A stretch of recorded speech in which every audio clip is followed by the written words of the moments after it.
I am Moroccan, proud Moroccan. Started my life and my journey from the south of Morocco in a very small, tiny village. Where I started, it's only one big family. It was a very nice childhood. Or at least in the village, there is not much people who have a TV. There's only one family who has a TV. And then I remember on Fridays, we used to, all the kids will gather in the family to watch a movie. They were putting some Bollywood movies. I grew up with Bollywood movies because I was watching them every single Friday. What's your dream? What do you want to become as a kid? This is like a 9 years old kid. I always told them I want to be an engineer. You can achieve whatever you want in life. There is no limit. Only depends on you. This is what my mom was telling me since I was a kid. She planted the seeds of that. But it all depends on me and how much work you put on it, and how much energy, how much focus I put on it. That's why whatever I do, I try to do it with the best of my abilities. I try to put in my heart on it, and then without really looking at the outcome. Do it from your heart. Do the max you can do. Be the number one. Compete with yourself. You should do the maximum of your abilities every single time, and then the results will come. The results will come every single time. My whole life, there was always some divine intervention. I can feel it in multiple points in my life. So I was having a good life. I studied in France. I'm very grateful. I didn't pay a penny. My accommodation was taken care of, my books, traveling back home, everything. And then after 2 years in France, I was like, okay, so should I stay here or should I find some more challenges? Before the plane landed in Paris, I have already made the decision. I will move to sales. The biggest part of the sales equation, but it's not. If you have the best products out there, but I don't trust you, I will never buy from you. And this move should be creative, should be in a way to help the customer, but also it should be in a way to make an impact.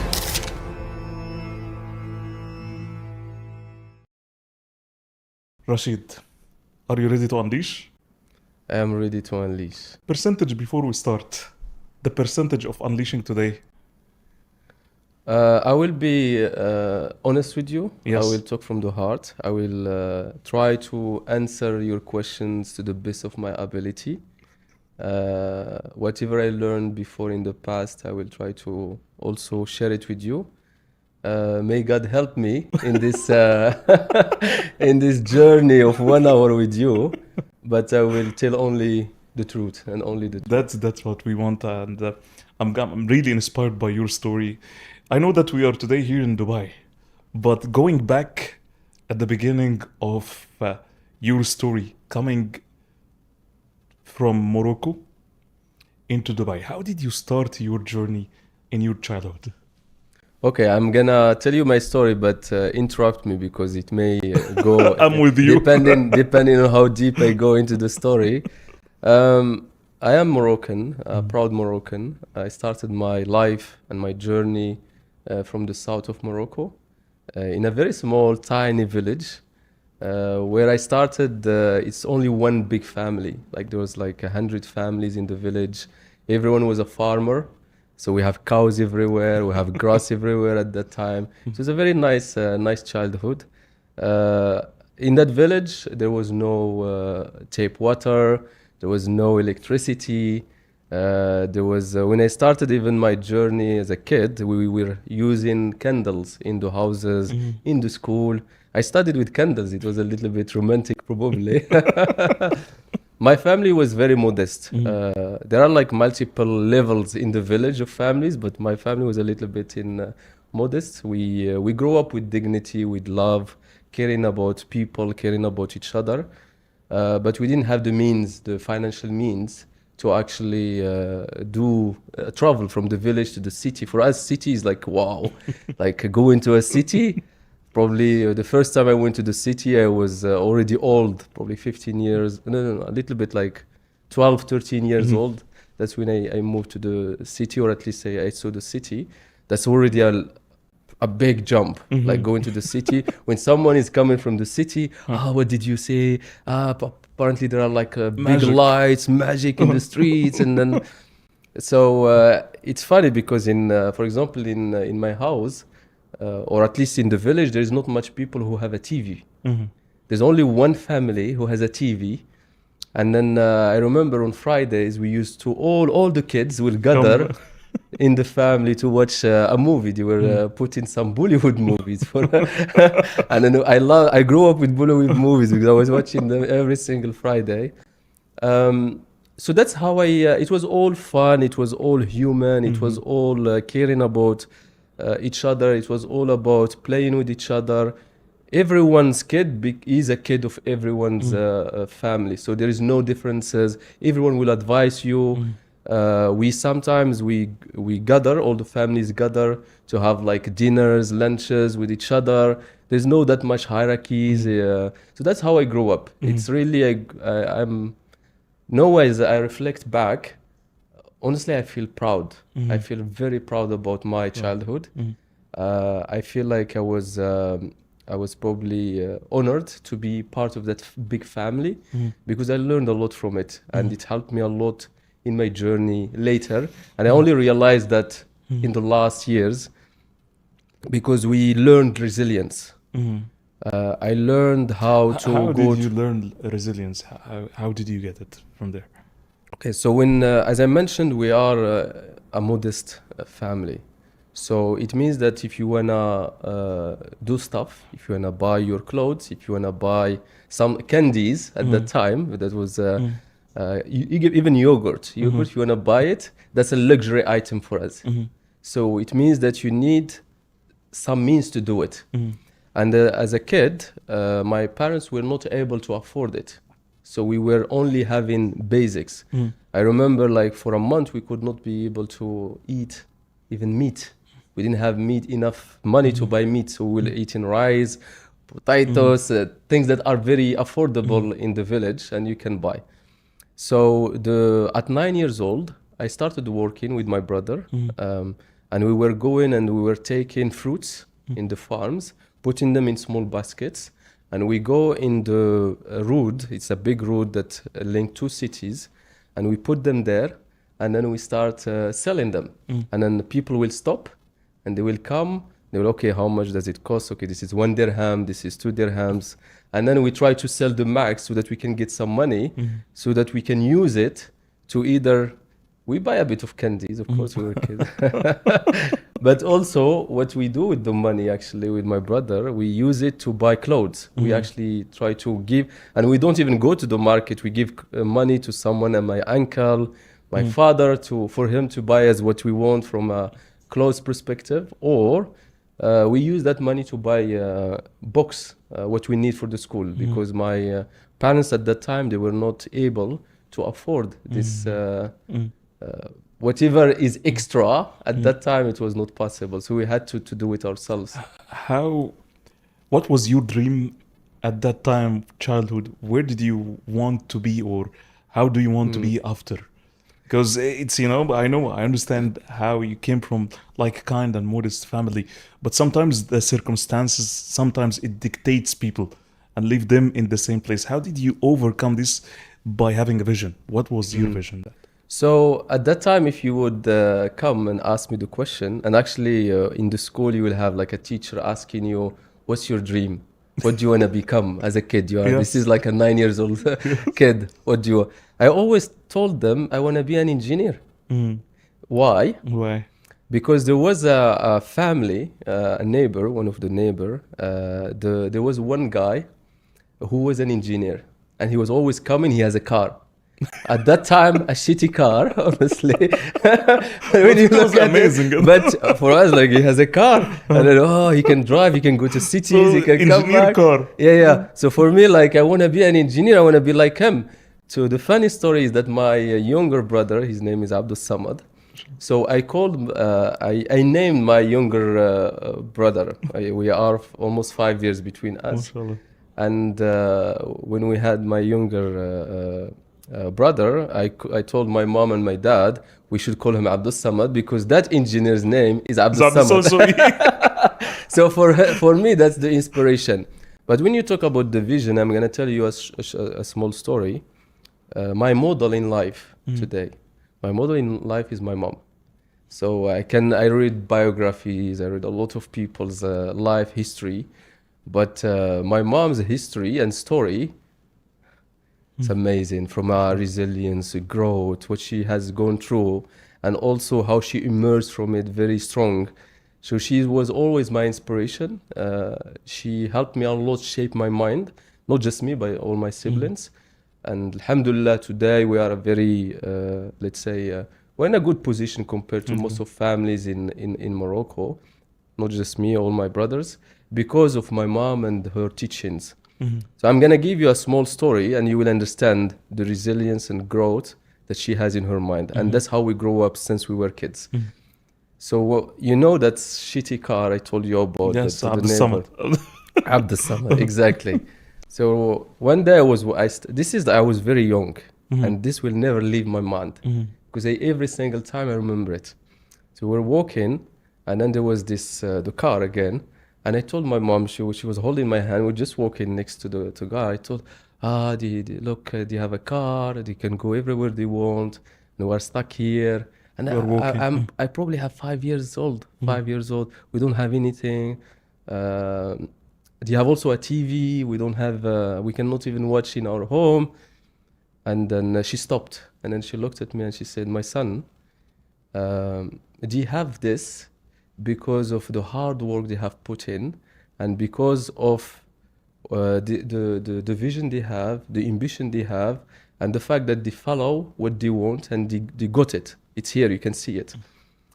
You can, my son, you can achieve whatever you want in life. There is no limit. It only depends on you." This is what my mom was telling me since I was a kid. So She planted the seeds of that. for me, there is no limit. I grow up even with my sibling. There's no limit. When I grow up, I can do whatever I want, but it all depends on me and how much work I put on it, and how much energy, how much focus I put on it, and that's why whatever I do, I try to do it with the best of my abilities. I try to put in my heart on it, and then without really looking at the outcome, because the teaching of my mom is do it from your heart, do the max you can do, be the number one, compete with yourself. You should do the maximum of your abilities every single time, and then the results will come. The results will come every single time. And alhamdulillah, throughout my whole journey, it has always been my motto. So whatever I do, let's do it the best. I don't want to put in, even my work, when I put a work out there, it should represent the best of my abilities this time. Of course, it can be improved because nobody's perfect, but at least at that stage, that's the best I can do. And that has been, and it took me to places, honestly. With that mindset, I went to multiple places. Like people I was seeing afterwards, I am inspired by, was able to sit next to them, discuss with them, advise them, which was quite, alhamdulillah, I'm quite grateful for the journey. How did you, yes, you had a vision like being an engineer, right? How did you get into that vision? How did you get out of Morocco to pursue your dream? Okay, so first of all, thanks to Allah for the help, and I'm very grateful for that. In my family, there was no model you can follow. It's not like when you grow up in a family, your uncles, they are engineers, and you know the path. For me, it was always like you look, okay, I can go from this point to that point. I can see the point. And in that point, you decide what's the next point. And that's it. That has been, because I don't have a path. I don't have an itinerary of people who can tell me you need to do all of this to get here. So I didn't know the path to become an engineer. So what happens in my life is, because I told you, I started selling fruits. That was the starting point. And then after that, in the souks, I sold like plastic bags. So I had to manage the inventory of the plastic bags. I have to maximize my revenue. And then the more revenue you get, it's a little small money, the more you are thinking, okay, how can I make this bigger? How can I make it? Can I hire some other people to sell bags for me? So that it's a small business. How can I make it a business? It's also, my mom has a very business mindset. So it's always, I always come to my mom, said, okay, this is how much I spend. This is how much I'm earning. So what should I do? She always advised me. She will always push me to do more. So So there was no path to engineer. But when I was doing all of this as a younger age, I was very good at calculation. I can calculate numbers very fast. I understand what are the margins, what is the profit, what is all of this at a younger age. So I was very good in school in maths. So whenever, because I can relate it with the not just abstract, I can relate it with real life scenarios. So when we go to the school, the teacher puts an equation, or I can do the calculation just in my mind instead of just writing it in the books or paper. So maths, the mathematics is probably what, after Allah, is what saved me. How did you discover this? Was it really your passion? Yeah, I was passionate to the point where I can tell you another small story. One day I was probably 13 years old or 14 years old. This is a turning point in my life. And the person I will talk about is someone who changed my life, but he didn't realize it. So I was in a souk. I was walking, and then there is this old man. He has a lot of old books. You know, it's in a souk, so he sell all kind of old books. And then I saw one of the books, and the book name was in Arabic. It was Ar-Riyadiyat binadratin ukhra. Okay. So mathematics with a different view, a different perspective. It triggered me, and I just took the book, and then I was reading it. The first page, it says, okay, this is a farmer. He has like 11 cows. Every single cow makes this number of liters of milk, and then he can extract this mass of cheese from the milk.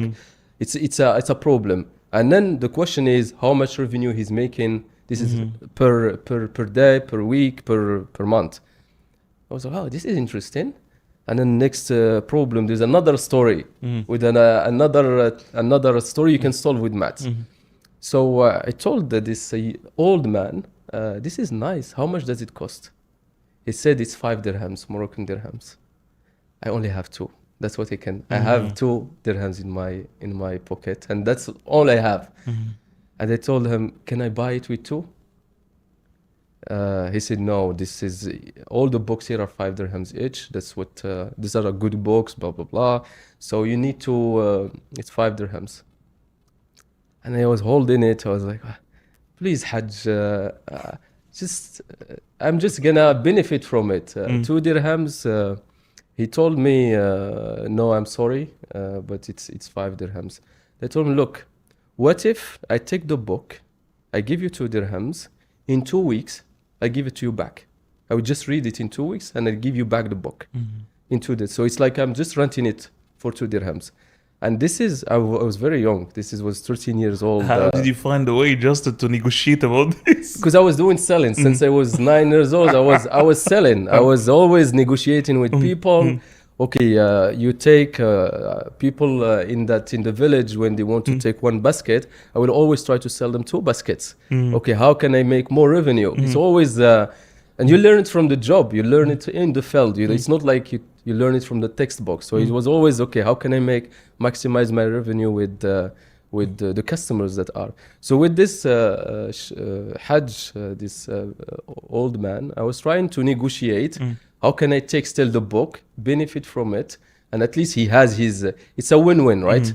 So he needs the book, he needs the 5 dirhams. I need the book because I need to learn from it. I only have 2. How can I make it work? So I was just trying to find solution. It's always, this example, it's exactly the same I'm using right now, signing large, big transformation deals with different customers. It's exactly the same. The same mindset. It's just how can you make a deal that is win-win for both parties? Everyone will benefit from it without, and still you are winning, okay? Without the other person feeling that you are taking a lot from his side, yeah? So, and he was thinking about it. It was like, I don't know if you're gonna bring me back the book. You gave me 2 dirhams, you're gonna run, trust. I said, just look at me. I'm telling you that this book, I'm just gonna go read it, and then if it was another object, I would probably, you may be some mistrust between us, but it's just a book, yeah. And then he said, no, just put the book down. So I took the book, I put it down. I was sad. Mm. I was really sad. I was and when I put the book, like okay, so I need to make more money. I need to come and probably buy the book. The moment I put the book down, and because I'm very emotionally, I'm expressive, so he actually felt it. I felt that I was down, and the way you put the book, because it was like, it was almost like something that is precious to me, like the way he put it down, just Emotionally place attached it. totally, yeah. Yeah. And then I started walking, and then he called me, son, come back. So why do you want to take this book so much? I feel like you want this book so much. I told him I just loved it. I just loved what the first pages, and I feel this can help me. So he said, okay. So give me the 2 dirhams. So I give him the 2 dirhams. Take it. Don't bring it back. Not rented even, it's yours. But this is where the story becomes even stronger. He said, take. And then when I took it, I was so smiley, happy. Thank you, Hajj. Thank you very much. May God bless you. This is nice. May God take a rizq. And then I was trying to make him a lot of prayers. And then, because I was so genuine about it, I was so happy. He felt the happiness. And he was like, can you check the other box? There was a book, like a box next to him. And I checked, there was a lot of books similar. It was all about mathematics. These are all books that are translated to Arabic. They are all English books or French books usually. And I told him, this is similar books. There's like Tom 1, 2, 3, 4. He said, son, take them all. Take everything. All the books. All the whole books. Why? Why it happened from your perspective? If you reflect. For me, it was because it was God's willing. There was like, my whole life, there was always some divine intervention. I can feel it. In multiple points in my life. So I can tell you because, of course, I shared with the gentleman, I shared with him my emotions. I was very honest.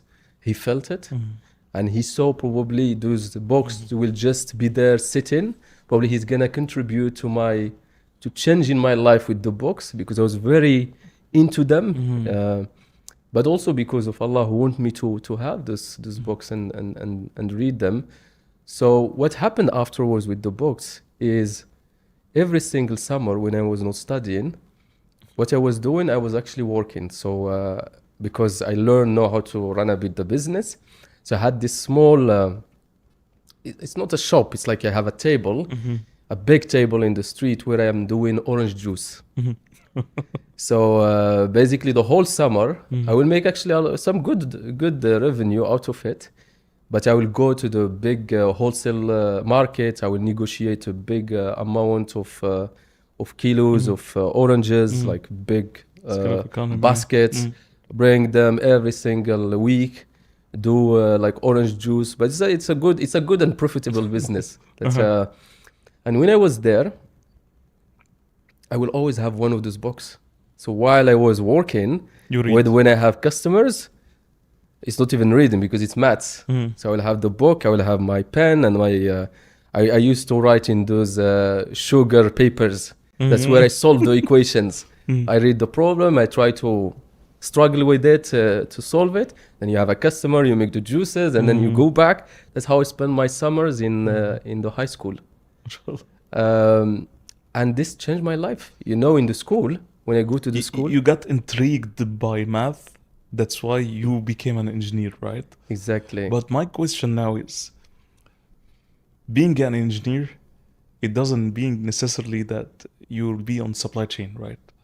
How did you connect that engineering into supply chain? Again, it was not planned. I didn't plan it myself. Is it your passion? I mean that did you plan to go into that supply chain, or was it your passion or no? No, what I like, if you look, what I like is solving real world problems with maths at that time. It was what I started doing when I was a kid, I was very passionate about it. I was really passionate. While my friends later were reading books about novels and stuff, I was always with the math. When I was in the bus, because I used to, first of all, in Morocco, we have these specialties. After first year of the high school, you decide which specialty you need to follow. So I picked mathematics, applied mathematics, basically. That's the specialty. And then I went, so basically you just do maths. You do other subject, but they are less important than maths. You spend a lot of time doing maths. At that time, when I was doing maths, I loved how we basically take an abstract. Math is just abstraction. It's just like variables, and how can you convert this and then solve with it a real like world algebra. Algebra, but it's not just for me. I never took this as just a subject I need to study in school. It was never like that. It was always, okay, how can I solving problems with it? And this is from a young age. So when I was in the school, in high school, you know, in Morocco we have this maths box where you have exercises at the end of each course, and then the last exercises, they have like stars. One star is mean difficulty is 1, 2, 2 difficulties, 3, 4, 5. I will always finish all the exercises before the teacher starts even the course. This is the reality of it. And the students, my friends, we will go to the teacher. They will tell him after the course, asking a question about one of the most difficult exercises. The teacher will tell them, I don't know, I didn't try to solve it, but go ask Rachid. He probably has done it already. So it was a passion for me. I think what helped me a lot is because I was very passionate about mathematics. I've never taken it for as like just a subject. Later in my career, because after high school, we went to what we call preparatory courses in Morocco. It's a French system. You go to you do intensive courses in physics and mathematics, and you spend 2 years. It's closed campus where you just study, exam studies. And later, basically in this whole period, I would read the whole mathematical program of the whole year before the year started. So I know all the courses before even the year started. But it was, again, because I was just probably obsessed. Obsession. It's not man. It's not passion. It's obsession. It was, call it obsession, call it passion, but it helped me a lot afterwards. So when I went from high school to the preparatory courses, so I was, first of all, I was ranked the first student to actually get into because of math again. And then when I also left the preparatory courses and I went to France, I was also ranked the first Moroccan to join one of the most prestigious computer science school in France. And all this journey, I got like scholarships because I was not working. No, I focused only on studying. But I had scholarship, they call it merit scholarship of basically give it to the first students every single time. So I was having a good life. I studied in France. I'm very grateful. I didn't pay a penny. My accommodation was taken care of. My books, traveling back home, everything. I studied there, and then after 2 years in France, I was like, okay, so should I stay here or should I find some more challenges? And then I went into Sweden, so where I did a double degree, so a double master in Stockholm in KTH, where I studied machine learning, because that's like machine learning, AI. How can you automate processes? How can you build algorithms that can actually have intelligence? And that's what I did many years ago. So that's how I got into engineering, and that's how I got into it was not planned. Mathematics took me there. But if you look here, the common trait was really the fact that I was always doing the max of my abilities. I will never settle for little plans. It was never even right now when with my team, I would always tell them no little plans. Why would you settle for little? If you can do more, why would you do little? So that's the philosophy of my life. It's under the grace of God. Engineering, it's your passion, I would say even obsession, right? And now moving into sales. How did you take this transition? And what was the reason? There was a story about I will not leave you at all. there was another story for it's okay. So I did engineering. So I started with ABB in Germany, where I was in an optimization team building models for job shop, the floor, the factories, how to optimize the energy. That's how I started in supply chain. And then afterwards, I joined Quintig. It's a Dutch company in optimization as well. When I joined them, I was doing pre-sales. I was basically almost the right hand of salespeople, where I was building models, POCs, and then I have to present them to. So from the technical part, I would From say. the technical parts, yeah. So I basically I will go question them. So how are your processes? What are where are the inefficiencies? Where are the pain points? The challenges? And I'll take this, analyze it, and build models, algorithms. It's like using still maths to build the algorithms. And then once I build it, then I'll go back with the sales person and I'll present it to them. What I realized when I was doing this is that I found another passion, which is presentation. Okay. Which is actually, I love taking the challenges of people or the pain points and then solving it, but also presenting the solution and see that smile, that happiness in their face. And I discovered, I actually love to present. So that's where I discovered more I love to present, even though before I was very shy. So I had to go through, because I love it, but I was not good at it at all. I was not good at presenting but then I had to go through this Toastmaster club. It's to actually improve my presentation skills. And then the more I do it, because I put my head around it. So yeah, the mindset is whatever is there. This is again from my mom. I can do it. It's just a matter of how many hours you are willing to put out of it, and how many sacrifices you are willing to put in. So I put it, okay, I need to do this. Let me do it. I just go and put in the hours and do it, but do it in a smart way, not just waste the hours. I did that for the presentation. So alhamdulillah, I'm in a better position. So that's where I discovered I can present. But when you are a pre-sales, you go with multiple salespeople, different styles, and this took me back to my childhood. I was actually selling before. And then it was in DNA, yeah, I would say. And what happens is that I was with one of the sales people. She went for maternity leave during one period of time, and I had to run the whole sales cycle myself. I was doing pre-sales and sales at the same time.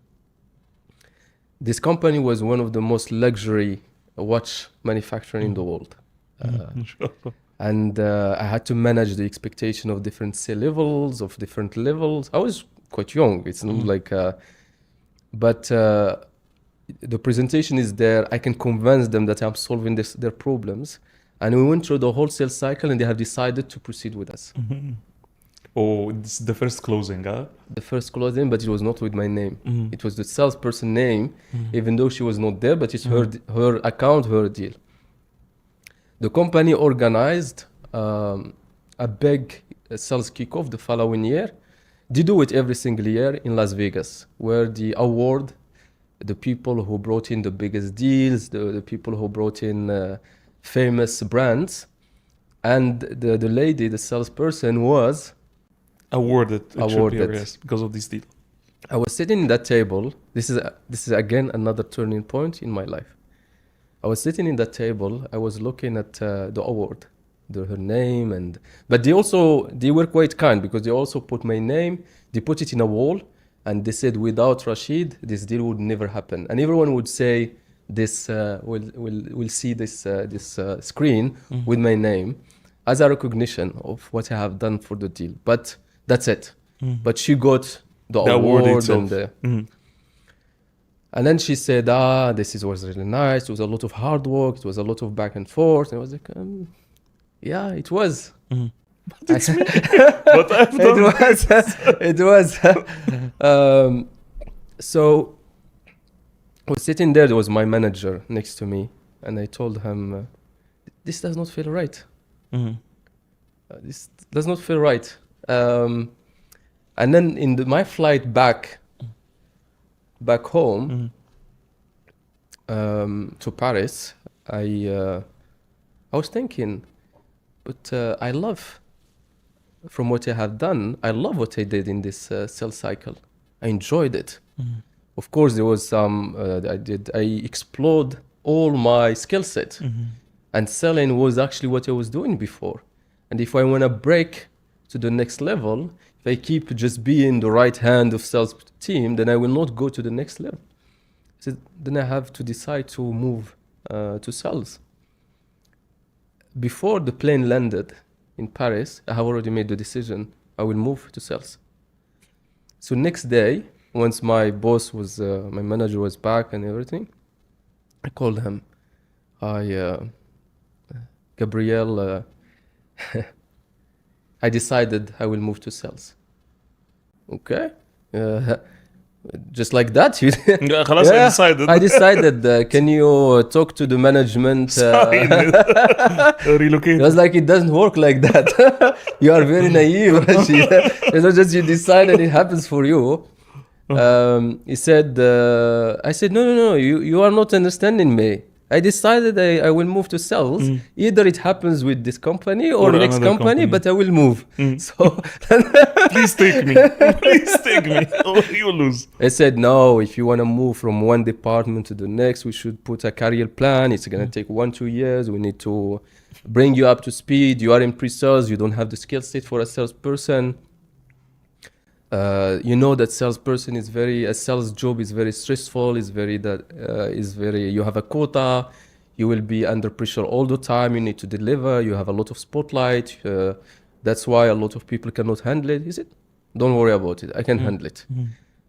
He said, you know what? I was very persistent. He said, I'm going to talk to management. I'll come back to you. After a week, no reply. I talked to him again. What happens with the ask? He said, I talked to them, but they don't see this happening. Okay, fine.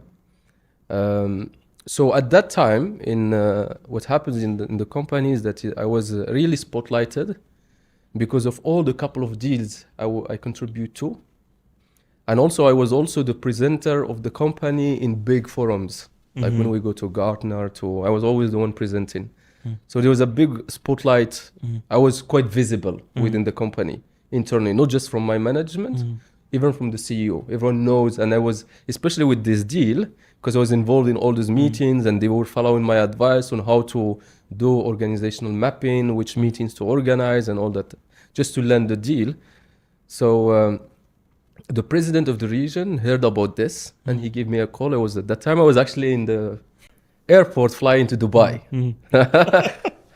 And he was, Rachid, I heard that you want to move to sales. And then I know that the team is pushing back because they want you in pre-sales because you are doing quite good and your contribution is highly appreciated. But I also understand that you said either this or you leave. I don't want you to leave. So give me some days. I'm going to see what we can do and then I'll come back to you. So thank you very much for your call. I appreciate it. And I'm willing to go above and beyond. Just trust me and I'll do it. And he said, I know I have seen you a couple of times. I know you have all the right skill set to do it. You can be a good salesperson without any doubt. Thank you for your trust. A week later, he called me back. He said, we have a position in Sweden. Do you want to take it? Sure. Let's do it. Quickly. But you need to move to Stockholm. No problem. I'll move. I need to take this sales. Yeah, why not? So he gave me the position, and then afterwards I didn't move because some multiple situation, but I still stayed in France and I managed Nordics at that time. And that's how my journey with sales started. And then deals after deals, you start building the authority, building the also the framework, how to close deals and how to even make them bigger and bigger and bigger. So At young age, how did you manage to close like big deals with B2B? Because it requires like great skills, and not only skills but also an experience. So how did you overcome this?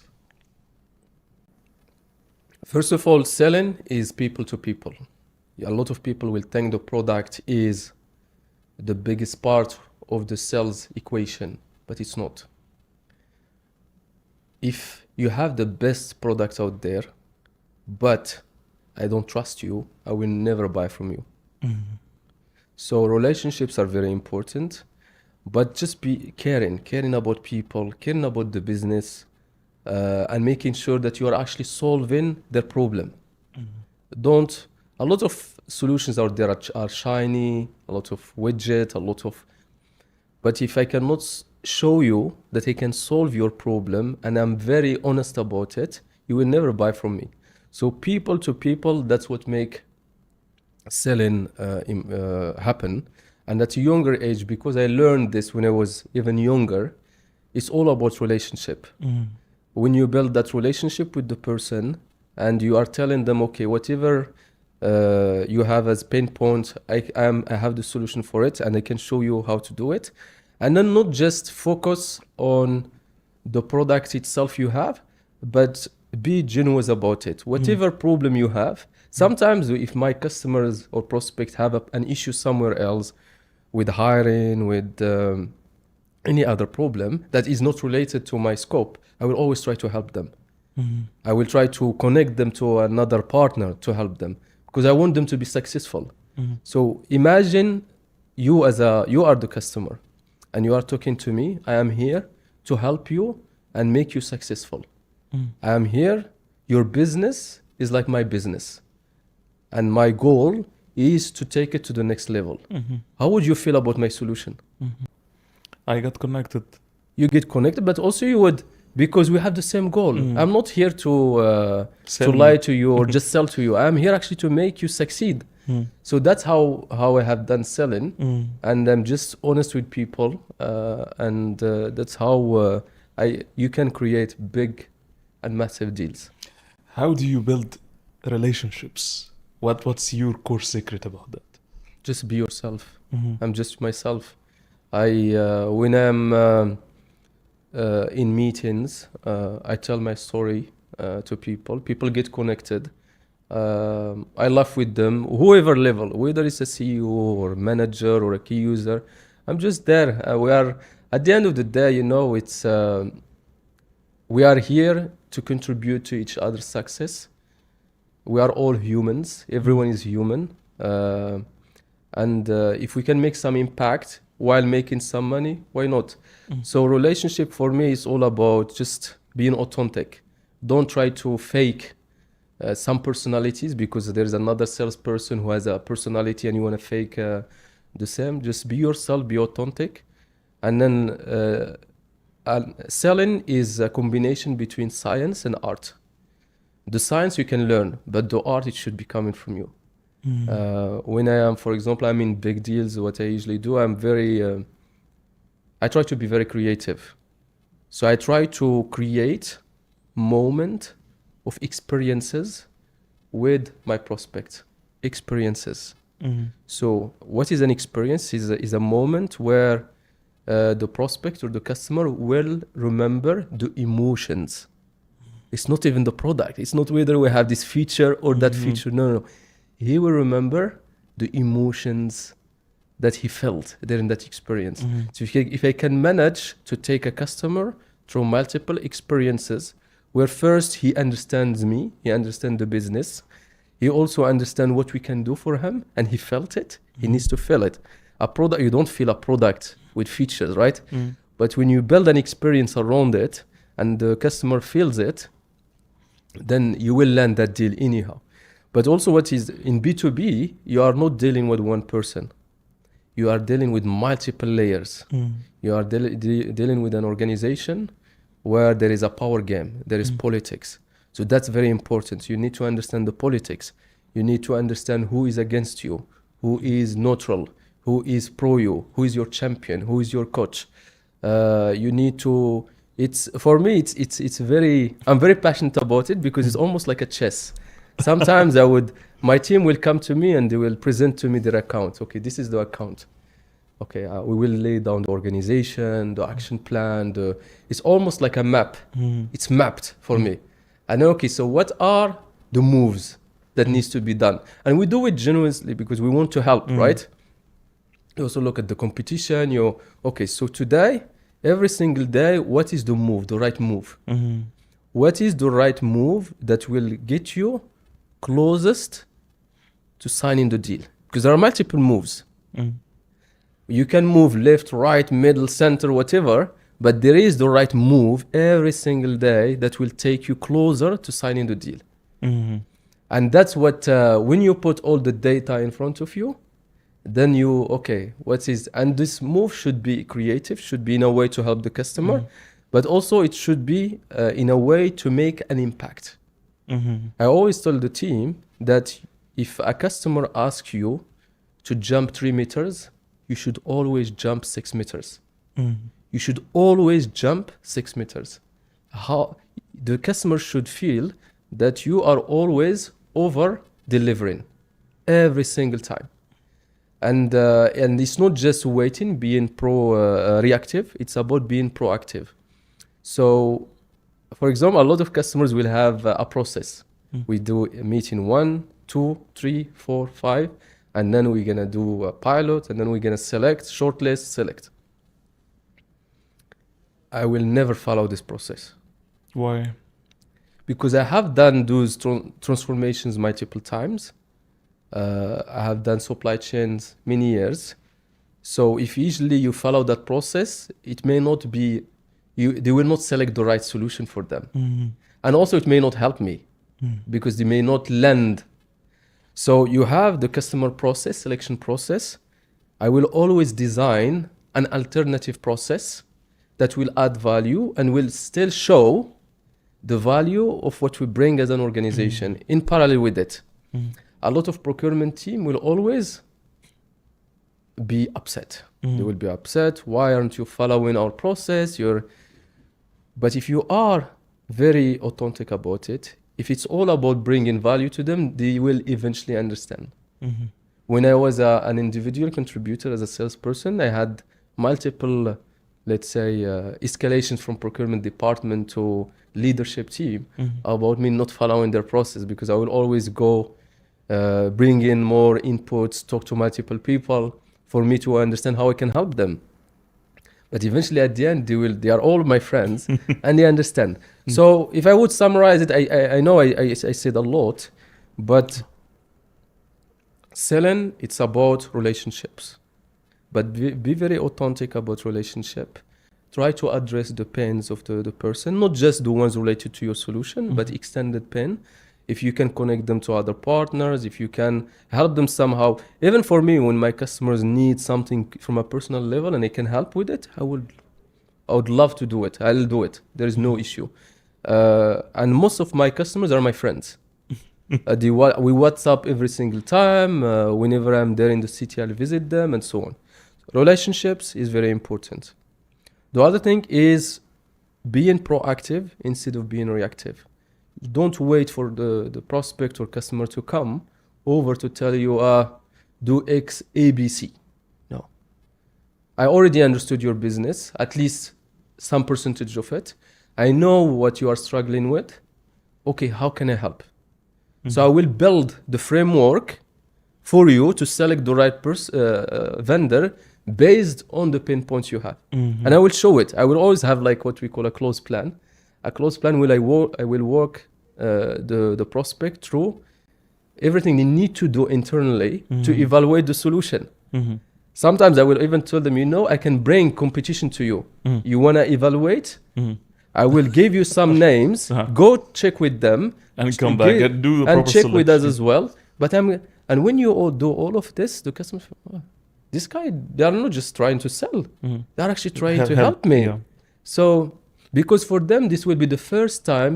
All the customer will be the first time. Most of them, the first time they are doing this kind of evaluation. They don't know how to do it. So, second, proactive, and instead of being reactive. Mhm. Third is about mapping the organization and understanding the power games, Mhm. understanding the politics, and understanding who will benefit from the solution, who will not benefit from the solution. Because in reality, we are in digital transformation.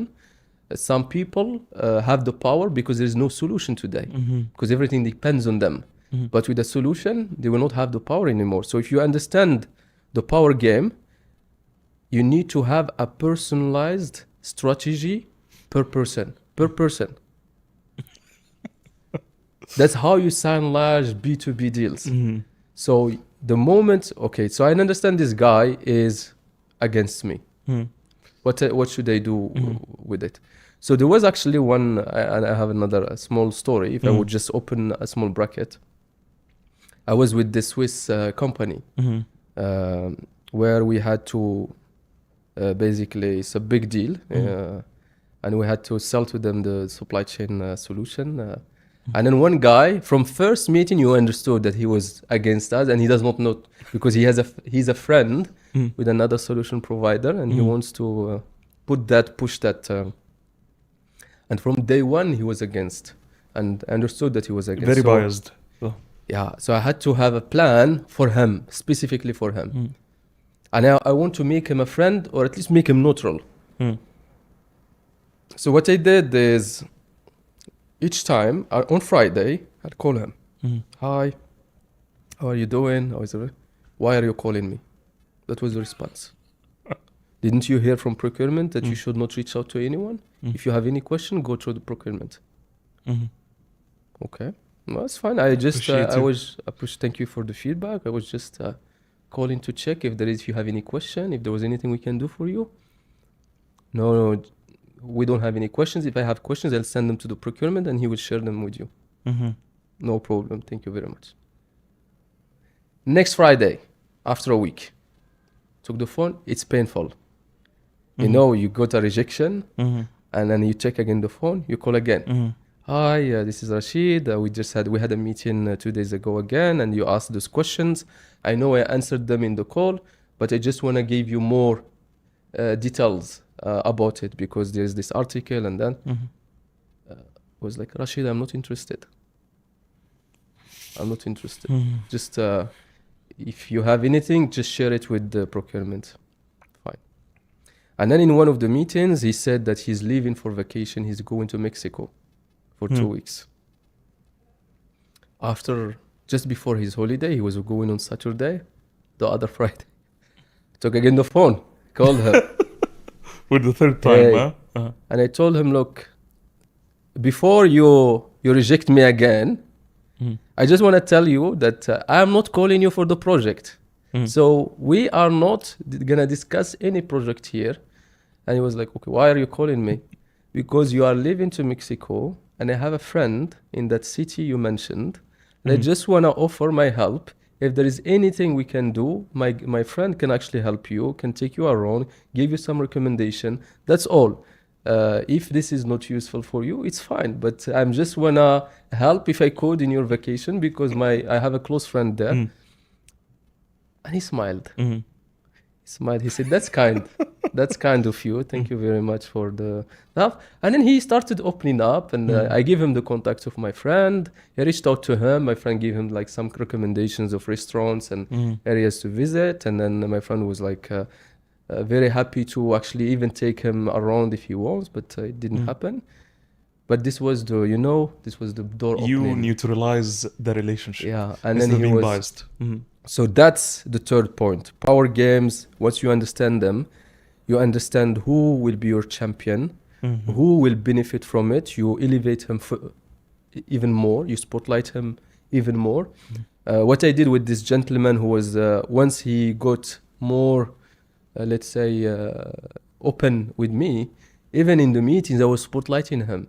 Mm-hmm. So this is what the gentleman said. I agree with it, and we should do that direction. Of course, when it makes sense. It was not. I was never faking anything. This is all again. The moment you fake this, it backfires on you. For sure. But when you do it with authenticity and really to help, then people will feel it eventually. So the power games, and then the other thing that is really important is competition. You need to understand the competition. What they offer. What they offer, how they are positioning this themselves, how they are talking about you if they are. All that will actually help you with the whole deal planning and the whole, the chess game, what to move every single day. And then there are other ones, but fast execution. A lot of people will wait. Okay, there are 2 weeks, there's no touch points with the customer. That's not good. You should be in the mind of customer every single moment. So you should have multiple touch points every single moment. If you want control, you need to have insight. You need to know what's going on. And then more touch point means your relationship will even be stronger. So you need to have fast execution every single time, but fill in the time. If they are not talking to you, they are talking to your competition. So you need to be there more. And then something also that's really important is being creative in the relationship. Being creative and not just do exactly what the others are doing, because then they will not remember. You should be memorable. So you can play with all kinds of stuff from marketing perspective, from account-based marketing, to actually be very creative in the way you relate your messages, in the way you leave behind, what you leave behind, so that people can remember you. So that's a little bit in summary. That's super. What you can do from a B2B selling. As I mentioned, it's a combination between science and art. And if you combine them well, it's for me, it's just like I was passionate about mathematics. I'm passionate about selling. It's something I enjoy. And then every single time I think, okay, so when my team is working in a deal, I will always think about their deals. And there are multiple. I will like a multiple in parallel, because the team is quite big. And then each time I will, sometimes they are laughing at me because I will go into shower and I'm thinking about this deal. And then after the shower, just text them, you should do this in this deal. And then an idea. Huh? Yeah, just an idea. And then next time they will execute. They're like, this actually works.